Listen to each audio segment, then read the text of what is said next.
Good morning, welcome to the rest of chapter 8 of Stig of the Dump. I did actually record it yesterday, but just as I was about to finish, my next door neighbours came out and started shouting a little bit, and then you couldn't hear what I was saying, so I'm going to do it again for you.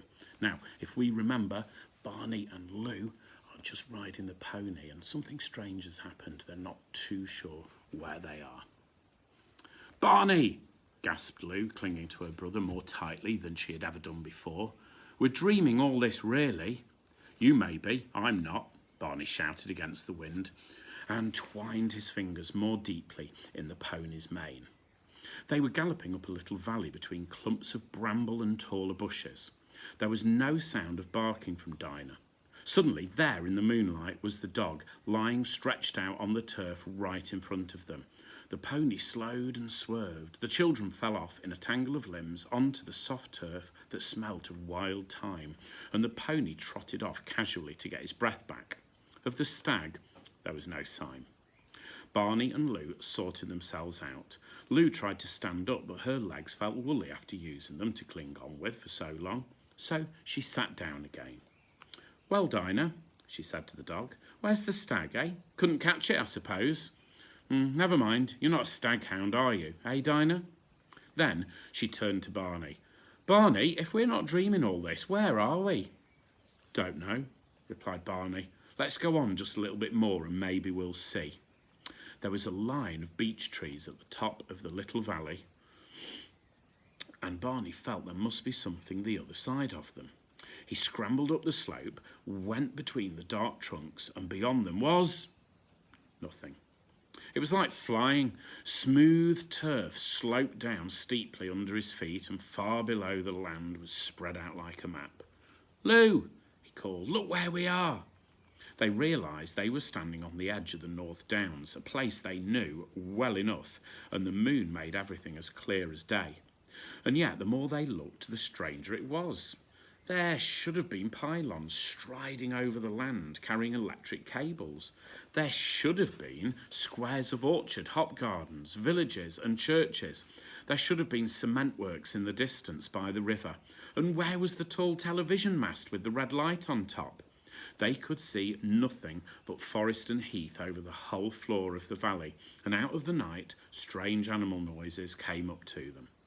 And in all this stretch of empty land, there were only three points of light twinkling to show that man was somewhere about. The nearest light was only a little way along the side of the hills, and now they could hear human voices coming from it. It's a campfire, said Barney. Come on, let's go and see. But it might be savages or something, said Lou doubtfully. There aren't any savages in England. Well, there aren't any stags in this part of England, but we just saw one, and this doesn't seem to be England at all. Well, it must be somewhere, said Barney. Let's go and ask those people. I think we ought to be careful, said Lou. Let's creep up through the woods and have a look. They went back into the shadow of the beech woods and made their way as quietly as they could over last year's crackling leaves and husks. Keep to heel, Dinah, whispered Lou. Barney, I wish we had a lead. Dinah might give us away.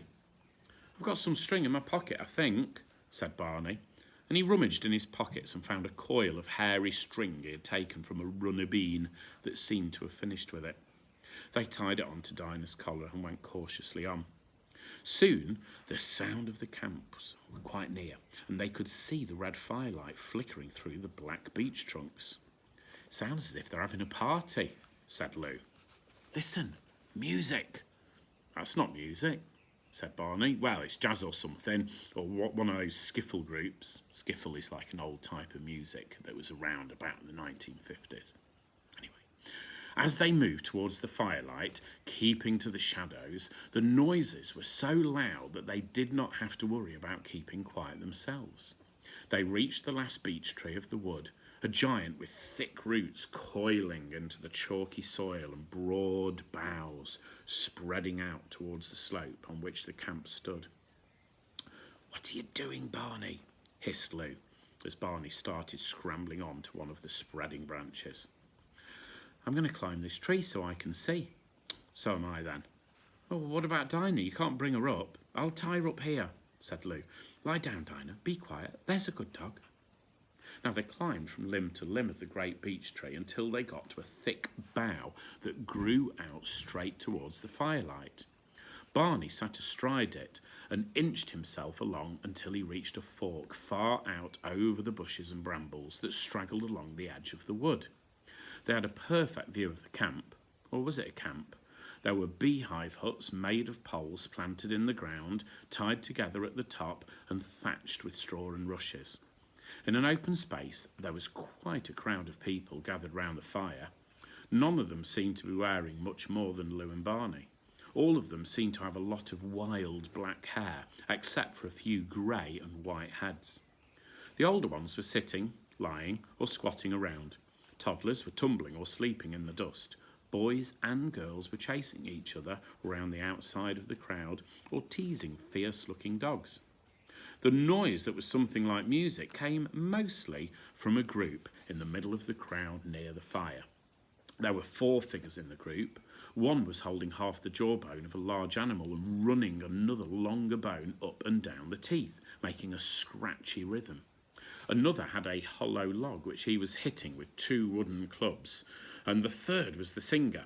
Now, he didn't seem to have much idea of a tune, and the children couldn't understand the words, but it was quite clear what the song was about.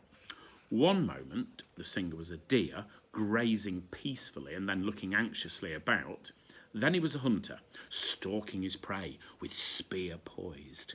Then he was the deer, fleeing, the hunter throwing his spear, the deer falling, the hunter carrying it back to camp. The crowd became as excited as the singer and joined in with hand claps and cries. But there was yet another sound which the listeners could not quite understand, a kind of blung, blung, blung. Not always on one note, as most of the singing was, and not really taking much notice of the rhythm of the log, drum and jawbone. It was as if someone who had never heard a tune was trying to play one for the first time with a tea chest, string and broomstick. Then the bone scraper, in his excitement, joined the singer in a little shuffle dance, and the children could see the 4th member of the band. On the ground was a large hollow animal skull with great curving horns. Tied between the horns there were 3 or 4 lengths of string or gut, and a small dark figure was squatting by this simple harp, plucking at the strings, blung, blung, blung, blung, and taking very little notice of anyone else. In fact, the song came to an end. The drummer gave the final thump to his log, the bone scraper rattled to a stop, but the little harpist went on with his 3 notes as if he were the only musician in the world. Some of the crowd began to laugh and jeer at him as he played away, but it wasn't until someone threw a meat bone, catching him on the head with a clunk the children could hear in their tree, that the player looked up, as if surprised to see that he was not alone. Barney nearly fell off his branch. "It's Stig!" he almost shouted. "Hush, Barney," Lou hissed. "You'll give us away." "But it is Stig," said Barney excitedly. "I said he was clever. He probably invented that thing he was playing music on. Where's he going now?"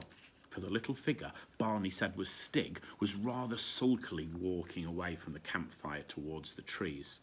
"He's coming this way," whispered Lou. "Barney, you're not to give us away." "Why not? He's my friend." "But what about all the others? Who are they? You never said about them." "Well, I don't know who they are. I never saw them before." "Well, we'd better be careful, Barney." "All right." But what gave them away was Dinah, tied up at the bottom of the tree. She'd been quiet up to now, but when she heard Stig walking towards the wood, she began to growl and then to give short, sharp barks. On the edge of the bushes, Stig at once froze into stillness. Dinah went on barking, and some of the wild children playing on the outside of the crowd heard her too. The bolder ones ran to the edge of the wood. The little ones ran to their parents by the fire.